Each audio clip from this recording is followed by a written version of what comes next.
जय हिंद दोस्तों, आप देख रहे हैं आपका अपना चैनल स्टडी टेक और आज हम शुरू करने जा रहे हैं हिंदी व्याकरण का एक बेहद महत्वपूर्ण और एग्जाम में बार-बार पूछे जाने वाला चैप्टर। ये कोई काल्पनिक कहानी तो है नहीं? एकदम नहीं, ये प्रतियोगी परीक्षाओं की एक बहुत ही आम सच्चाई है।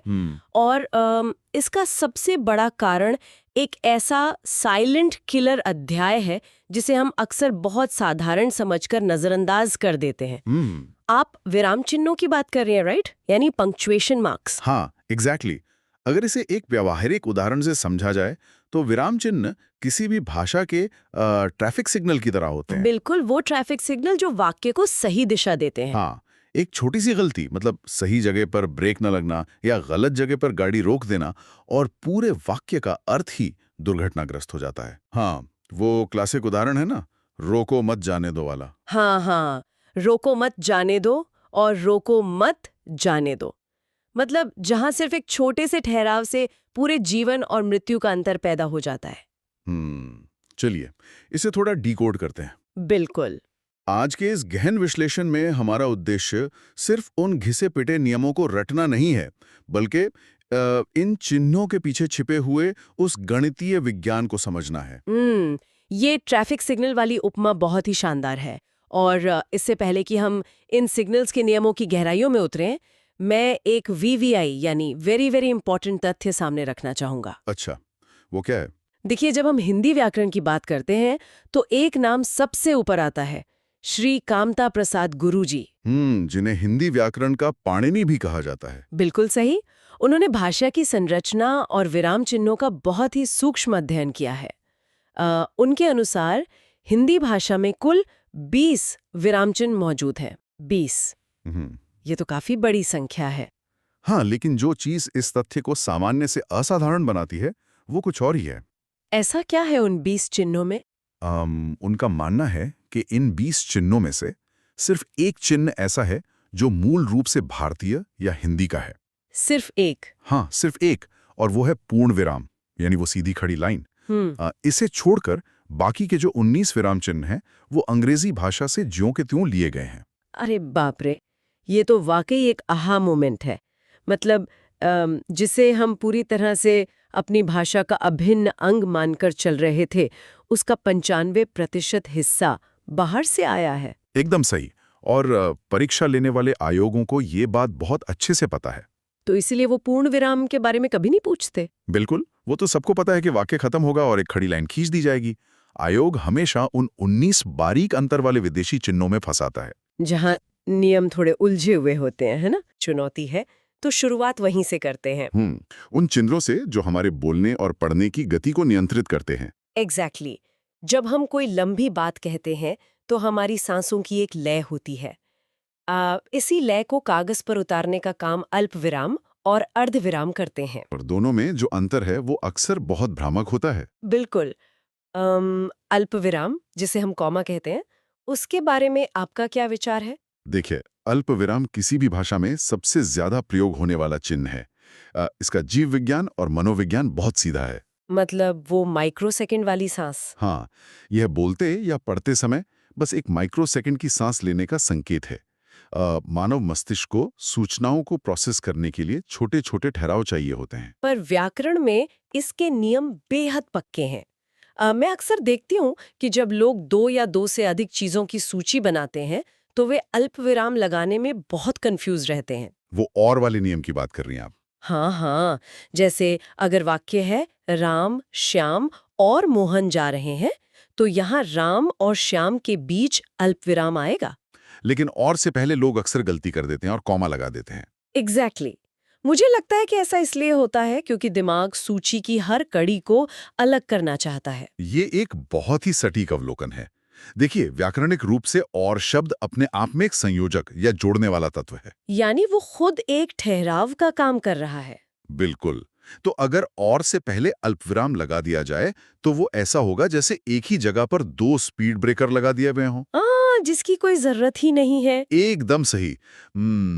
इसका एक और बहुत महत्वपूर्ण नियम है, उद्धरण या किसी के कहे हुए वाक्य से पहले। जैसे जब हम कहते हैं नेताजी ने कहा तुम मुझे खून दो। हाँ, यहाँ पर अक्सर लोग की शब्द का प्रयोग करते हैं। जैसे नेताजी ने कहा की, लेकिन जब की हटा दिया जाता है तो उसकी जगह अल्प विराम ले लेता है, राइट? बिल्कुल। और तीसरा नियम जो बहुत ही व्यवहारिक है वो हाँ या नहीं के बाद आता है। अच्छा, इसका कोई उदाहरण देंगे? अगर सवाल हो क्या काम पूरा हो गया और जवाब हो नहीं मैं ये काम कल करूंगा, तो नहीं के तुरंत बाद वो माइक्रोसेकंड का ठहराव आता है। जिसे अल्प विराम ही दर्शा सकता है, सही कहा। हाँ। तो ये तो हो गया माइक्रोसेकंड वाला ठहराव। लेकिन जब वाक्य बहुत लंबा हो और अल्प विराम से ज्यादा रुकना हो, तब प्रवेश होता है अर्धविराम का, जिसे हम सेमीकोलन कहते हैं। हाँ, ये वो चिन्ह है जहां एक बिंदी और उसके नीचे कॉमा होता है। यहाँ मेरे दिमाग में एक उलझन है। कैसी उलझन? मानव मस्तिष्क ये कैसे नापेगा कि अब माइक्रोसेकंड का रुकना है या उससे थोड़ा ज्यादा? मतलब क्या ये पढ़ते और लिखते समय बहुत कंफ्यूज करने वाला नहीं है? ये एक बहुत ही स्वाभाविक सवाल है। अगर मैं इसे अपनी उस ट्रैफिक वाली एनालॉजी से जोड़ूं तो ऐसा लगता है कि अल्प विराम सड़क के एक छोटे स्पीड ब्रेकर की तरह है, जहां बस गाड़ी थोड़ी धीमी करनी है। हाँ, और अर्धविराम एक टोल प्लाजा की तरह है जहां स्पीड ब्रेकर से ज्यादा देर तक रुकना है लेकिन गाड़ी पूरी तरह बंद नहीं करनी है। जो कि पूर्ण विराम का काम है। यहाँ सबसे दिलचस्प बात यह है कि अर्धविराम का काम सिर्फ रुकने का समय तय करना नहीं है। तो फिर इसका मुख्य काम क्या है? ये वाक्यों के बीच के गहरे रिश्ते को बताने का एक बहुत ही परिष्कृत टूल है। जब एक बहुत बड़ा वाक्य कई छोटे छोटे उपवाक्यों से मिलकर बना हो और उन सबका आपस में कार्य कारण या समय का बहुत गहरा संबंध हो, बिल्कुल, तब अर्धविराम काम आता है। ये टोल प्लाजा वाली उपमा यहाँ इसलिए फिट बैठती है क्योंकि टोल प्लाजा एक यात्रा को खत्म नहीं करता बल्कि एक नए हिस्से में प्रवेश देता है। इसे किसी ठोस उदाहरण से समझा जा सकता है क्या? हाँ हाँ बिल्कुल। एक परिदृश्य लेते हैं। सूर्योदय हुआ, अंधकार दूर हुआ, पक्षी चहचहाने लगे और मैं सैर को निकल पड़ा। अब इस पूरे चित्र को देखें तो ये एक ही बड़ी घटना का वर्णन है। एग्जैक्टली, सुबह का होना, सूर्योदय होना, अंधकार का दूर होना और पक्षियों का चहचहाना। व्याकरण के हिसाब से ये सब अलग-अलग स्वतंत्र वाक्य बन सकते थे, लेकिन ये एक दूसरे से इतनी गहराई से जुड़े हैं कि इन्हें पूर्ण विराम लगाकर अलग कर देने से पूरी कहानी की लय टूट जाएगी। और यहाँ सिर्फ अल्प विराम लगाना भी गलत होगा। हाँ, क्योंकि हर क्रिया अपने आप में एक पूरा अर्थ दे रही है। इसलिए इन गहरे जुड़े हुए छोटे वाक्यों को एक साथ पिरोने के लिए अर्धविराम का प्रयोग किया जाता है। तो अर्धविराम एक तरह से लंबी वाक्यों की संरचना को बिखरने से रोकता है। अब वाक्यों की इस बड़ी संरचना से निकलकर दो शब्दों के बीच के उस संबंध की ओर चलते हैं जहां आंखें सबसे ज्यादा धोखा खाती हैं। आप योजक और निर्देशक चिन्ह की बात कर रही हैं ना? हाँ, एकदम सही। हम बात कर रहे हैं उन दो चिन्हों की जो दिखने में बिल्कुल जुड़वा भाई लगते हैं। बस एक सीधी क्षैतिज रेखा। योजक चिन्ह यानी हाइफन और निर्देशक चिन्ह यानी डैश। बिल्कुल, आंखों को धोखा देने वाली बात पूरी तरह सच है। बनावट के स्तर पर भले ही ये एक जैसे हों, लेकिन इनके काम एक दूसरे के एकदम विपरीत हैं। सबसे पहले योजक चिन्ह की बात करते हैं, जो आकार में थोड़ा छोटा होता है ना? राइट, हाँ। इसका मुख्य काम है शब्दों को जोड़ना।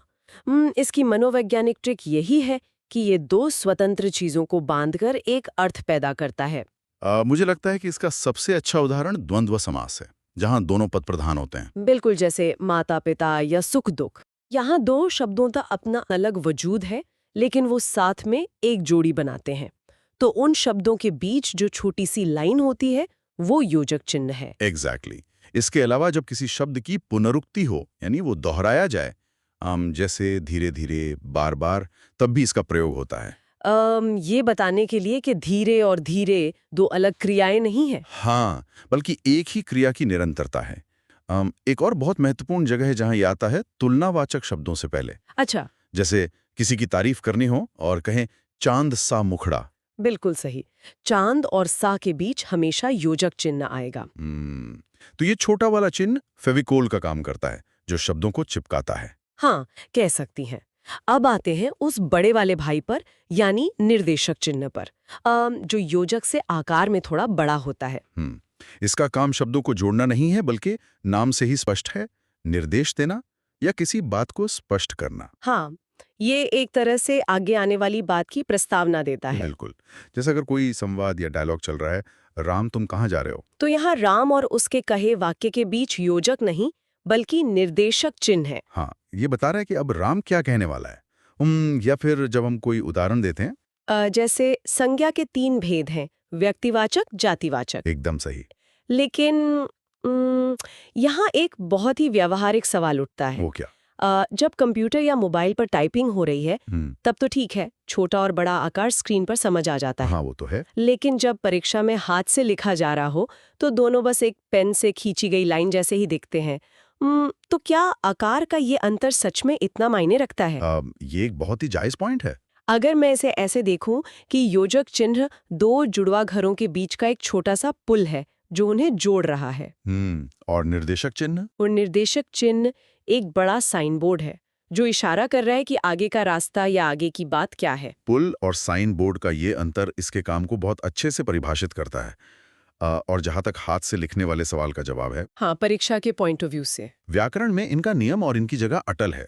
भले ही लिखावट में लंबाई समान लगे, परीक्षा में जब प्रश्न आता है तो वो आकार नहीं मापता, वो वाक्य का संदर्भ देखता है। मतलब कॉन्टेक्स्ट इज किंग। बिल्कुल। अगर माता पिता के बीच निर्देशक का संदर्भ लगा दिया या संवाद के आगे योजक लगा दिया, तो नियम के अनुसार वो गलत ही माना जाएगा। यानी संदर्भ ही अंतिम सत्य है। चलिए, शब्दों के बीच संबंध जोड़ने और निर्देश देने के बाद अब बात करते हैं उस तकनीक की जिससे किसी विशेष शब्द को हाईलाइट किया जाता है। एग्जैक्टली जिससे किसी विशेष शब्द, वाक्य या कथन को बाकी की पूरी दुनिया से अलग करके मानो एक वीआईपी सेक्शन में रख दिया जाता है। उद्धरण चिन्ह और उपविराम। उद्धरण चिन्ह, जिन्हें हम इनवर्टेड कॉमास कहते हैं, बहुत ही दिलचस्प काम करते हैं। इसके 2 रूप होते हैं, इकहरा और दोहरा। मतलब सिंगल कोट्स और डबल कोट्स। हाँ, और मजे की बात यह है कि दोनों का काम एकदम अलग है। इकहरा उद्धरण चिन्ह तब लगाया जाता है जब हमें किसी विशेष शब्द पर रोशनी डालनी हो। या किसी लेखक का उपनाम लिखना हो। बिल्कुल, या किसी किताब का नाम देना हो, जैसे सूर्यकांत त्रिपाठी निराला। यहाँ निराला उपनाम है, तो ये सिंगल कोट्स में रहेगा। या फिर रामचरितमानस तुलसीदास की रचना है। एकदम सही। यहाँ बात सच में बहुत रोचक हो जाती वो है। कैसे? अगर सिंगल कोट्स किताबों और नामों के लिए हैं, तो महापुरुषों के कथन को हमेशा डबल कोट्स में ही क्यों बांधा जाता है? मतलब क्या ये उनके शब्दों की पवित्रता बनाए रखने का एक तरीका है? जैसे हम किसी बेशकीमती चीज को दोहरी सुरक्षा में रखते हैं ताकि कोई उसमें अपनी तरफ से कोई मिलावट न कर सके। बोस ने कहा, दिल्ली चलो। क्या ये इतिहास को जस का तस फ्रीज करने की तकनीक है? देखिए, ये एक बहुत ही दार्शनिक लेकिन व्याकरणिक रूप से सत्य विचार है। इसका लॉजिक यही है कि ये विचार, ये वाक्य जिस व्यक्ति के हैं, उन पर सिर्फ उसी का बौद्धिक अधिकार है। तो हम उन्हें उसी रूप में सुरक्षित रख रहे हैं। ये व्याकरण के माध्यम से ये बताने का तरीका है कि इन शब्दों की जिम्मेदारी लेखक की नहीं बल्कि उस वक्ता की है। इसी श्रेणी में एक और चिन्ह है जो चीजों को अलग करके दिखाता है, उपविराम, जिसे अपूर्ण विराम या कोलन भी कहते हैं। इसमें 2 बिंदियां ऊपर नीचे होती हैं। हाँ।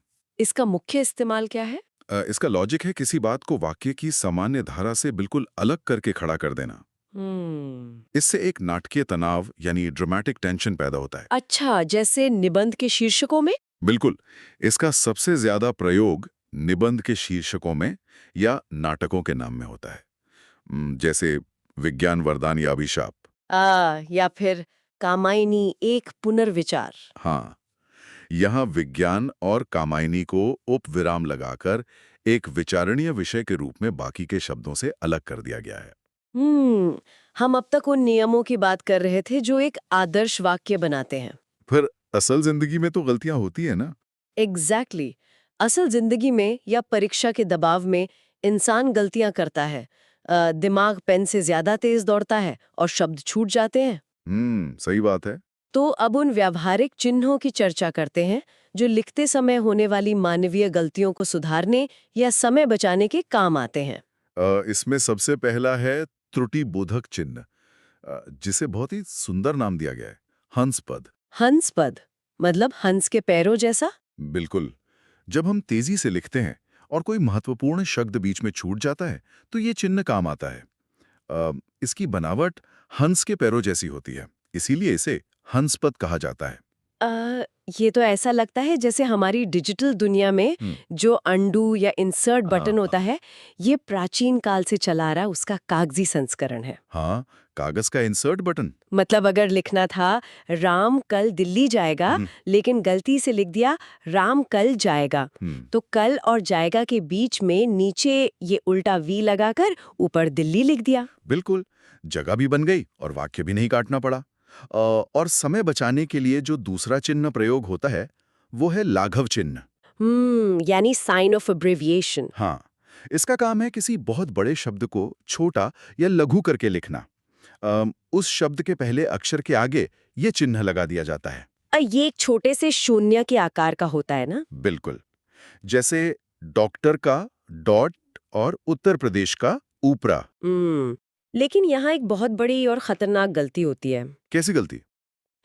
आज की डिजिटल टाइपिंग और अंग्रेजी के प्रभाव में आकर ज्यादातर लोग लिखते समय फुल स्टॉप यानी बिंदु का इस्तेमाल कर लेते हैं। हाँ, ये तो बहुत कॉमन मिस्टेक है। वो डॉक्टर की तर्ज पर हिंदी में भी डॉ लिख देते हैं, जबकि हिंदी व्याकरण के हिसाब से ये बिंदु नहीं बल्कि एक स्पष्ट छोटा सा गोला होता है। ये बहुत ही बारीक अवलोकन है। देखिए, हिंदी का लाघव चिन्ह अंग्रेजी का फुल स्टॉप नहीं है। और आयोग परीक्षाओं में ऐसे ही छोटे-छोटे फंदों का इस्तेमाल करता है, जहां 4 विकल्पों में से एक में बिंदु होगा और दूसरे में गोला। अरे बाप रे! जो छात्र इस बारीक अंतर को नहीं जानता, वो बिंदु वाला विकल्प चुनकर सीधा माइनस मार्किंग का शिकार हो जाएगा। अब तक हमने जितने भी नियम डिकोड किए वो बहुत ही तार्किक थे। मतलब अगर ऐसा है तो वैसा होगा, एकदम गणित की तरह। हाँ, बिल्कुल। लेकिन अब हम इस चर्चा के बिल्कुल अंत में उस चिन्ह पर बात करने जा रहे हैं जो अपनी पूरी प्रकृति के विपरीत काम करता है। आप प्रश्नवाचक चिन्ह के अपवाद की बात कर रही है। हाँ, जो वाक्य शुद्धि के प्रश्नों में सबसे खतरनाक भ्रम पैदा करता है। इसे इस पूरे अध्याय का सबसे बड़ा ट्रैप मान सकते हैं। बिल्कुल। देखिए, बचपन से दिमाग की कंडीशनिंग हुई है कि जहां सवाल हो, जहां क्या, क्यों, कहां दिखे, वहां बिना सोचे समझे प्रश्नवाचक चिन्ह लगा दो। वही तो आदत है हमारी। लेकिन व्याकरण का सबसे कड़ा नियम यह है कि प्रश्नवाचक चिन्ह सिर्फ और सिर्फ प्रत्यक्ष यानी डायरेक्ट सवालों में लगता है। असली खेल अप्रत्यक्ष सवालों का है। तो इस सब का असल में क्या मतलब है? मतलब अगर वाक्य में क्या लिखा है तो इंसान का दिमाग तो क्या देखते ही प्रश्नवाचक चिन्ह लगाने के लिए प्रोग्राम किया गया है। अगर हम इसे व्यापक संदर्भ में देखें तो इसे एक बहुत ही व्यवहारिक उदाहरण से समझते हैं। मान लीजिए एक वाक्य है, उसने मुझसे पूछा कि तुम्हारा नाम क्या है। आमतौर पर लोग इसके अंत में प्रश्नवाचक चिन्ह लगा देते हैं, लेकिन व्याकरण के हिसाब से ये पूरी तरह गलत है। लेकिन इसमें तो साफ साफ क्या शब्द मौजूद है, सवाल तो पूछा ही जा रहा है। नहीं, ध्यान से सुनिए, व्याकरण सिर्फ शब्दों की बनावट नहीं है, ये भाव का विज्ञान है। इस पूरे वाक्य को दोबारा सुनिए। उसने मुझसे पूछा कि तुम्हारा नाम क्या है। हाँ। इस वाक्य में वक्ता सामने वाले से कोई सवाल नहीं पूछ रहा है, वो सिर्फ एक जानकारी दे रहा है, एक पिछली घटना के बारे में बता रहा है कि किसी तीसरे व्यक्ति ने उससे क्या पूछा था। यहाँ वर्तमान में प्रश्न पूछने का कोई भाव नहीं है, सिर्फ सूचना देने का भाव है। इसलिए यहाँ प्रश्नवाचक चिन्ह नहीं बल्कि पूर्ण विराम ही आएगा। ओह वाह, ये सच में दिमाग को घुमा देने वाला है। है ना? मतलब शब्द भले ही प्रश्नवाचक हो, लेकिन अगर वाक्य का अंतिम उद्देश्य सिर्फ जानकारी देना है, तो वो एक साधारण वाक्य ही माना जाएगा। बिल्कुल। ये एक ऐसा फंदा है जहाँ अच्छे खासे व्याकरण जानने वाले लोग परीक्षा में मात खा जाते हैं। अगर हम आज के इस पूरे गहन विश्लेषण को एक जगह समेटें, तो ये स्पष्ट हो जाता है कि छोटे छोटे चिन्ह, चाहे वो माइक्रोसेकंड की सांस लेने वाला अल्पविराम हो, वाक्यों के गहरे रिश्ते जोड़ने वाला अर्धविराम हो, एक छोटा गोला हो या शब्दों को चिपकाने वाली एक क्षैतिज लाइन हो, ये सिर्फ कागज पर बनी कुछ आकृतियां नहीं है। एग्जैक्टली। अगर गहराई से देखा जाए तो ये हिंदी भाषा की बॉडी लैंग्वेज यानी शारीरिक भाषा है। जो बात चेहरे के हाव भाव, आवाज के उतार चढ़ाव या हाथों के इशारों से बोलते समय समझाई जाती है, कागज पर वही काम ये विराम चिन्ह करते हैं। बिल्कुल। ये एक बहुत ही सुंदर निष्कर्ष है। जो भी इस साइलेंट किलर चैप्टर की इस बॉडी लैंग्वेज को समझ लेता है, इसके पीछे के विज्ञान को पकड़ लेता है, वो माइनस मार्किंग से बच जाता है। सिर्फ परीक्षाओं की माइनस मार्किंग से ही नहीं, बल्कि उसकी लिखित अभिव्यक्ति में एक अद्भुत स्पष्टता और गहराई आ जाती है। सही कहा।